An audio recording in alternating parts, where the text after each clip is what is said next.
पाकिस्तान के मरूफ anchor person इकरार हसन, उनका मशहूर शो सरेआम जोड़ के ARY पर नशर किया जाता है। इकरार हसन ने एक ऐसा ट्वीट, एक ऐसी वीडियो अपलोड की जो बाद में उनको डिलीट करना पड़ गई, मलक रियाज़ के हवाले से। दोस्तों याद रहे कि उज़्मा खान और मलक रियाज़ की बेटियों के दरमियान होने वाली तरह करामी की वीडियो सोशल मीडिया पर काफ़ी ज़्यादा वायरल हो रही है और मलक रियाज़ की 3 बेटियों के ख़िलाफ़ FIR भी दर्ज हो चुकी है, जबकि वो पाकिस्तान से फ़रार हो चुकी हैं।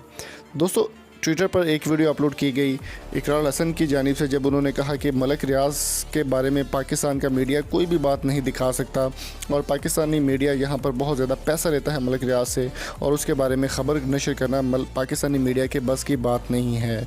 बाद ये वीडियो जो है वो मलक रियाज़ के बारे में इकरार हसन को डिलीट करना पड़ गई और कुछ लोगों ने ये वीडियो सेव भी कर ली और कुछ लोगों ने इसके स्क्रीनशॉट भी शेयर किए, जिसमें मलक रियाज़ से बाद में इकरार हसन ने माफ़ी भी मांगी ऑनलाइन आकर ट्विटर पर और कहा कि मुझसे गलती हो गई है। डॉक्टर फ़िज़ा अकबर के लाइव शो में भी उन्होंने माफ़ी मांगी और मलक रियाज़ से इस बात की तस्दीक भी की जा सकती है।